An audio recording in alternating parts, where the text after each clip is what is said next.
21장 말씀은 전반부는 제사장은 거룩하다. 제사장을 거룩하게 여겨라. 중반부는요. 대제사장은 더욱더 거룩하다. 그를 더욱 거룩하게 여기라. 후반부는요. 제사장 직무를 수행할 수 없는 자들에 대해서 말씀해 주시고 계십니다. 대제사장의 역할은 뭐냐면 1년에 딱 한 번 휘장을 통과하여 지성소로 들어갑니다. 하나님을 만나러 들어가는 거죠. 히브리서 10장 20절 말씀. 그 길은 우리를 위하여 휘장 가운데로 열어놓으신 새로운 살 길이요 휘장은 곧 그의 육체니라. 예수님의 보혈의 피를 힘입어 찢어진 휘장을 통하여 지성소에 믿는 자는 담대히 들어가도록 우리에게 은혜가 베풀어졌습니다. 예수 믿는 모든 우리가 대제사장이 된 것입니다. 제사장은 거룩하다. 대제사장은 뭐 하다고요? 더더욱 거룩하다. 이렇게 말씀하셨어요. 이 말씀은요, 어떤 종교 지도자를 지칭한 그런 말씀이 아니에요. 예수를 믿는 저와 여러분 모두를 향하신 하나님의 말씀입니다. 베드로전서 2장 5절의 말씀. 너희도 산돌같이 신령한 집으로 세워지고 예수 그리스도로 말미암아 하나님이 기쁘시게 받으실 신령한 제사를 드릴 거룩한 제사장이 될지니라. 여러분, 아담이 죄로 말미암아 하나님 앞에서 추방당했어요.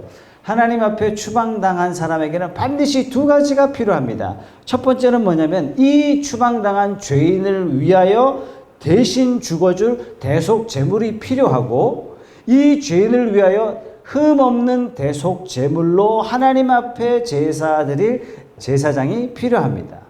제물도 흠이 없어야 되고 제물을 드려야 하는 제사장도 흠이 없어야 돼요.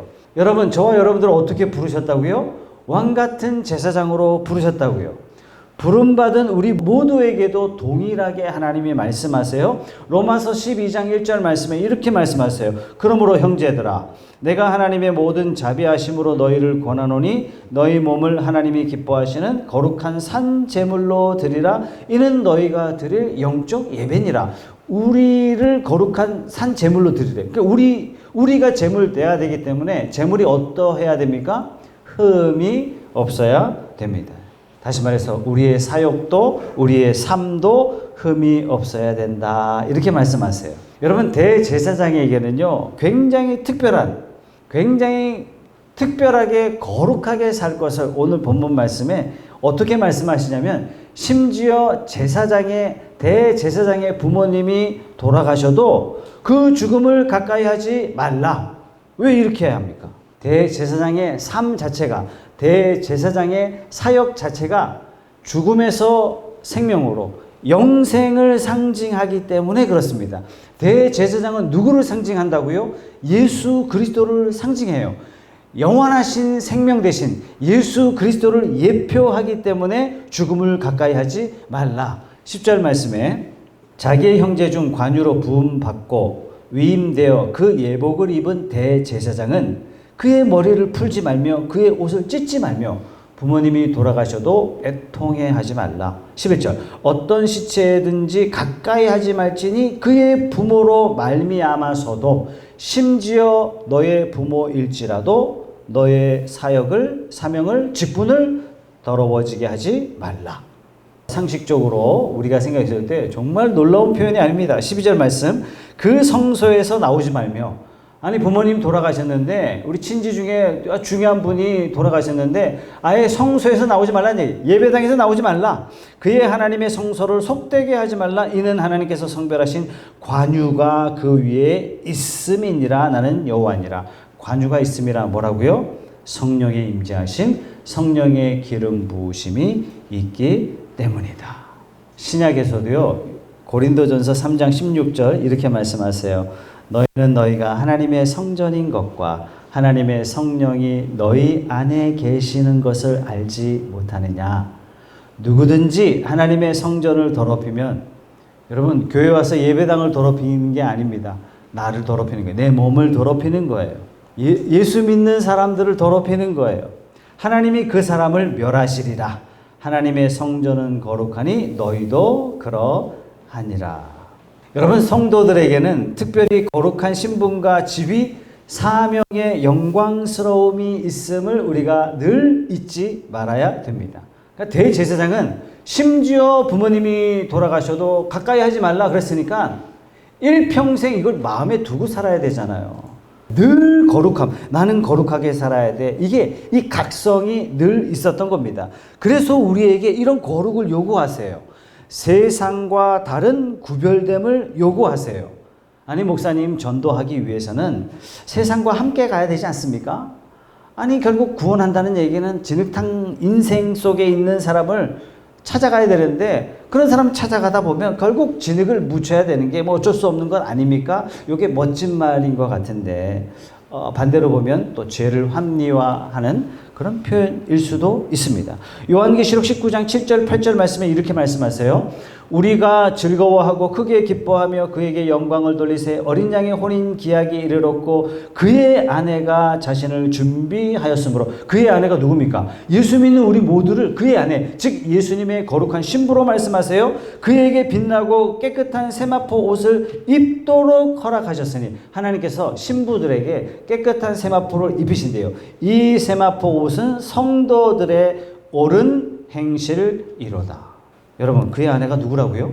신랑 대신 예수님을 맞이할 모든 성도들, 다시 말해서 교회입니다.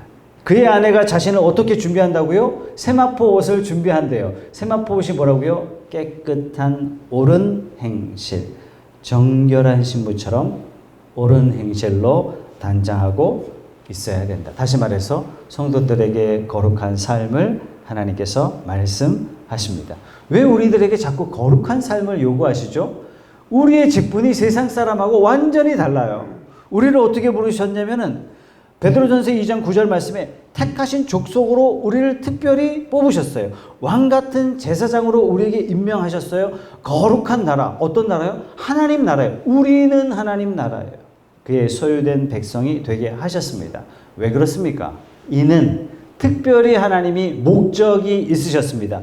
이는 너희를 어두운 데서 불러내어 그의 기이한 빛에 들어가게 하신 이의 아름다운 덕을 선포하게 하려 하심이니라. 우리를 택하신 족속, 왕같은 제사장, 거룩한 나라, 소유된 백성으로 삼으신 하나님의 특별한 이유가 있어요. 우리를 어두운 세상에서 구원하여 기이한 빛에, 즉 영광의 빛으로 들어가게 하신 하나님의 그 선하심을 선포하는 자로 우리를 삼으셨기 때문입니다. 우리가 하나님의 덕을 선포하는 자, 이거는요 우리가 아니면 세상 사람은 알 수가 없는 거예요. 하나님은 우리를 통해서 일하시기로 작정하셨어요. 마치 하나님이 온 세상을 아담을 통해서 세상을 정복하고 다스리도록 하신 것처럼 하나님께서 우리를 통해서 하나님의 선하신 덕을 이 세상에 선포하는 자로 삼으셨어요. 굉장히 특별한 직분이에요. 그래서 이 직분을 주셨을 뿐만 아니라 우리에게 대단한 특권도 주셨습니다. 우리가 기도하면 하나님 뭐라고 말씀하세요? 무엇이든지 들어줄게, 이렇게 말씀하셨어요. 심지어 땅에서 묶으면 하늘에서도 묶겠다. 땅에서도 풀면 하늘에서도 풀어주겠다. 심지어 너를 축복하는 데는 내가 축복, 너를 저주하는 데는 내가 반드시 저주하겠다. 여러분, 이건 놀라운 특권이요, 놀라운 축복이 아닐 수 없습니다. 무엇보다도 예수 믿는 우리를 성전 삼으셨어요. 하나님이 우리를 성전이라고 말씀하세요. 여러분, 성전이 뭡니까? 하나님 계신 곳이에요. 하나님 어디 계세요? 하나님 어디 계세요? 그게 아니에요. 우리가 성전인 거예요. 내가 너 안에 거하겠다. 그렇기 때문에 너를 더럽히지 말라. 이것은 성전을 더럽히는 것이다. 하나님을 욕되게 하는 것이다. 이렇게 말씀합니다. 여러분, 나를 어떻게 하면 더럽힐 수 있죠? 시궁창 가면 됩니까? 첫째, 낙심하여 절망하는 것. 이건 나를 더럽히는 거예요. 비관적으로 자기 자신을 바라보는 것. 이건 자기 자신을 더럽히는 거예요. 내 안에 하나님 계심을 인정치 않는 것입니다. 안 될 것 같다고 부정적으로 생각하고 세상을 바라보며 한탄하며 살아가는 것. 하나님 안 믿는 사람들의 행동인데 그걸 그대로 내가 답습하여 살아가는 것. 이건 나를 더럽히는 거예요. 하나님이 내 안에 계십니다라는 것을 실제적으로 삶으로 부정하는 것과 똑같은 거예요. 다른 사람들을 부정하고 다른 사람들을 비난하는 것. 작은 일에 쉽게 슬퍼하는 것. 우리 자신을 더럽히는 거예요. 세상 쾌락에 인생을 허비하며 사는 것. 하나님의 사명을 망각하며 사는 것이기 때문에 자기 자신을 더럽히는 거예요. 불법으로 부당한 이익을 취하려 하는 것. 자신이 하나님이 되어 자기 뜻대로 살려고 애쓰는 것. 이거 다 자기 자신을 더럽히는 것입니다. 사랑하는 성도 여러분, 악은 모양이라도 버려라. 흉내도 내지 말라. 이렇게 말씀하셨습니다. 왜 우리에게 이렇게 거룩을 명령하십니까? 이 세상에 하나님을 나타낼 방법이요, 우리밖에 없어요. 하나님을 증거하고 하나님을 드러내고 하나님을 자랑하고 하나님을 찬양할 자를 하나님이 우리만 삼으셨다는 사실이에요. 세상 사람들은 우리 말고는 하나님을 만날 방법이 없어요. 세상 사람들은 우리 말고는 하나님이 계심을 알 수 없도록 하나님이 하셨다는 사실이에요. 저와 여러분들을 이 땅에 하나님의 대사로 세우셨기 때문에, 우리를 이 세상에 거룩한 나라로 삼으셨기 때문에, 우리를 왕같은 제사장으로 특별히 세우셨기 때문에 우리에게 거룩을 요구하십니다. 우리가 어떻게 거룩하게 살까요? 할렐루야. 이게 아니라고 여러 번 말씀드렸습니다. 세상이 부정적 생각과 세상 사람들은 비난으로 일관할 때 우리는 하나님 바라보고 항상 기뻐해요. 부당한 대우를 받고 세상으로부터 억울함을 경험하지만 성도는 기도해요. 왜? 내 안에는 하나님 계시기 때문에. 세상이 낙심하고 절망할 때 우리는 범사에 감사하며 살아요. 왜요? 하나님이 우리 인생 책임져 주시기 때문에. 비록 코로나 어려움이지만 이 어려움 가운데 성도는 조금 다르게 살아요. 왜요? 세상에 아무리 어려운 일이 파도와 같이 우리를 덮친다 할지라도 하나님이 우리를 책임져 준다고 약속했기 때문에, 그 약속을 믿기 때문에 어려움이 크면 클수록 더 큰 감사를 해요. 야, 이 어려움 가운데서도 하나님께서 나를 지켜주신단 말이야. 하나님이 나를 반드시 지켜주실 거야 라고 믿음으로 반응하는 것입니다. 여러분, 이게 뭐예요? 예수 그리스도 안에서 너희를 향하신, 우리를 향하신 하나님의 뜻이니라. 하나님의 뜻 뭐예요? 하나님의 의지예요. 하나님의 의지, 하나님의 목표인 것입니다. 어렵고 힘든 세상이지만 우리가 기뻐하며 감사하며 항상 기도하며 세상과 다른 구별된 삶을 살아가는 저와 여러분들이 다 되시기를 주님의 이름으로 축복합니다. 하나님 말씀 중에 문자 그대로 해석해야 될 것도 있고, 반드시 하나님의 말씀을 상황을 통해서 적용, 해석해야 할 그런 부분이 있습니다. 하반부 말씀에 제사장 중에 이런 사람은 하나님 앞에 가까이 나올 수 없다, 이렇게 말씀하세요. 제사장 중에 이런 사람은 사역을 감당할 수 없다, 이렇게 말씀하세요. 어떤 사람인지 한번 보겠습니다. 18절 말씀. 누구든지 흠이 있는 자는 가까이 하지 못할지니 곧 맹인이나 다리 저는 자나 코가 불완전한 자나 지체가 더한 자나 발 부러진 자나 손 부러진 자나 등 굽은 자나 키 못 자란 자나 눈에 백막이 있는 자나 습진이나 버짐이 있는 자나 고한 상한 자나 제사장 아론 자손 중에 흠이 있는 자는 나와 여호와께 화제를 드리지 못할지니 그는 흠이 있으므로 나와서 그의 하나님께 음식을 드리지 못하느니라. 17절 말씀에 종합적으로 이렇게 말씀하세요. 육체에 흠이 있는 자는 가까이 나오지 말라. 하나님 앞에 음식을 드릴 수 없다, 이렇게 말씀하세요. 음식이 중요한 게 아니라 하나님이 이렇게 말씀하세요. 가까이 나오지 말라. 굉장히 무서운 말씀이에요. 자, 이 말씀을 해석하지 않으면 여러분들이 많이 오해하세요. 여러분, 이 말씀을 언제 하시고 계세요? 지금으로부터 3,500년 전에 말씀하세요. 어떤 상황에서 말씀하세요? 이제 막 애굽에서 430년 동안 노예 생활을 청산하고 광야에 나온 사람들이에요. 이제 막 자유인이 된 사람들에게 말씀하시고 계세요. 영적으로 보면 유치원이에요. 유치원. 하나님의 말씀을 제대로 깨닫지 못하는 유치원생들에게 하나님이 말씀하시는 거예요. 여러분, 구약의 모든 말씀은 궁극적으로 뭘 말씀하고 계시다고요? 복음을 말씀하고 계시다고요. 이 말씀을 통해서 복음을 깨달아야 되는데 복음을 깨닫지 못하는 그런 상황이에요.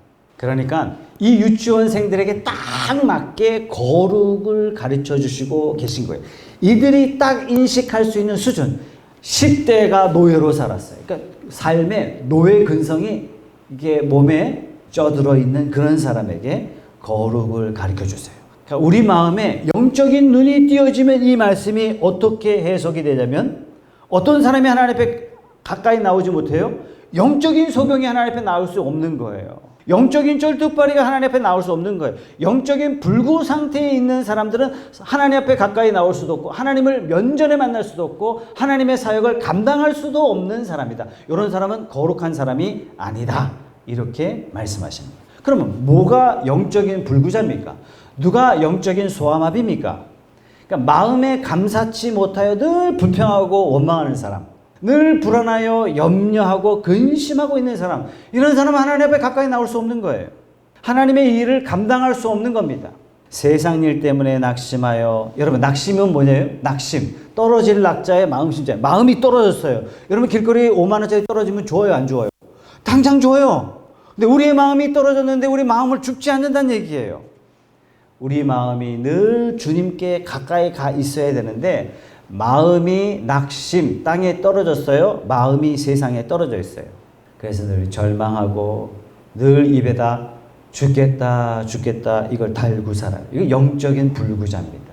이런 사람은 하나님 앞에 나올 수가 없는 거예요. 이런 사람은 하나님의 일을 감당할 수 없는 겁니다. 또 하나, 다른 사람에 대해서, 세상에 대해서 분노하는 사람, 강한 적개심을 가지고 있는 거예요. 조금만 건드려도 그냥 분노가 확 불타오르는 거예요. 이거 다 영적인 소아마비입니다. 또 영적인 불구자, 하나님의 기적을 그렇게 경험하고도 그때만 잠시 잠깐 그때 그냥 그쳐버려요. 여전히 못 믿고 여전히 불신앙하고 여전히 하나님을 신뢰하지 못하고. 여러분 예수님이 말씀하실 때 이런 말씀하신 거 기억하십니까? 귀 있는 자는 들으라. 여러분 그때 당시에 예수님 앞에 귀가 없었던 사람이 아무도 없었다는 얘기예요. 그러면 예수님이 귀 있는 자는 들으라, 이 말씀은 무슨 말씀입니까? 육적인 귀가 아니라는 사실을 우리가 대번에 알 수 있잖아요. 마음에 귀가 없는 사람, 하나님의 말씀을 듣고도 순종함이 없는 사람, 하나님의 말씀을 믿음으로 받지 않는 건 다 영적인 불구자예요. 다섯 번째, 하나님의 말씀을 싫어서 거부하는 거예요. 주의 음성 듣기보다도 내 귀에 듣기 좋은 말이 더 좋은 거예요. 말씀을 듣고 불신하는 거예요. 이 다 영적인 불구자입니다. 여섯 번째, 예수님 영접했어요, 하나님 믿어요 이러지만 실제로 삶의 주인은 내가 돼 있어요. 내 생각이 더 중요해. 내 목표를 이루는 게 더 중요해. 하나님 사명, 예수님의 뜻, 그거는 목사님이나 선교사님들이나 하는 거고 그건 내 거 아니에요. 그 영적인 불구자입니다. 베드로 사도는 이 영적 불구자에 대해서 정확하게 진단을 내리고 이렇게 선포했어요. 베드로전서 2장 2절의 말씀에 갓난아기들 같이 순전하고 신령한 젖을 사모하라. 이는 그로 말미암아 너희로 구원에 이르도록 자라게 하려 함이라. 베드로전서 2장 5절 말씀 보세요. 너희도 산돌같이 신령한 집으로 세워지고. 처음에는 갓난아기 상태였는데 5절 말씀에는 신령한 집을 건축하는 자로 세워졌어요. 예수 그리스도로 말미암아 하나님이 기쁘시게 받으실 신령한 제사를 드릴 거룩한 제사장이 되십시오. 이렇게 선포하고 있어요. 갓난하게 머물지 말고 거룩한 제사장으로 성장하십시오. 라고 격려하고 있습니다. 제사장 직무를 수행할 수 있을 정도로 성숙해져야 된다. 이런 말씀이죠. 교회 안에는 제사장으로 부름받았고 제사장 직무를 수행할 수 있는 자로 태어났음에도 불구하고 제사장 직무를 수행하지 못하고 있는 사람들이 있죠. 이유는 단 한 가지예요. 잘하지 못하기 때문입니다. 영적인 소아마비예요. 영적인 불구자가 되어 있기 때문에 그렇습니다. 물론 이런 사람들도 하나님의 은혜의 자리로 나아가는 길이 열려 있어요. 22절 말씀 보세요. 그는 그의 하나님의 음식이 지성물이든지 성물이든지 먹을 것이나, 네, 먹을 것이다 이렇게 끝내야 되는데 먹을 것이나 먹지만 그러나 이런 뜻이잖아요. 부정적 의미가 마지막에 포함되어 있어요. 하나님의 음식 먹을 수 있지만, 다른 말로 예배의 자리에 나올 수 있지만, 은혜 받을 수 있지만 단 이렇게 조항이 되어 있는 겁니다. 23절 보세요. 휘장 안에 들어가지 못할 것이요. 와, 제단에 가까이 하지 못할지니 이는 그가 흠이 있음이니라. 휘장 안에 못 들어간대요. 여러분 휘장 안이 뭐예요? 하나님 만나는 곳이에요. 영적인 불구자, 하나님과 은밀한 교제 경험할 수 없어요. 하나님의 일을 감당할 수 없어요. 하나님은 막힌 담을 허무셨는데, 하나님은 예수 그리스도를 보내셔서 우리와 막힌 담을 다 허무셨는데 영적인 불구자가 스스로 담을 쌓고 있는 거예요. 왜 하나님 안 보여요? 왜 하나님 응답하지 않나요? 왜 하나님이 돕지 않으시나요? 왜 하나님에게 능력 안 주시나요? 이렇게 외쳐봐야 소용이 없어요. 왜요?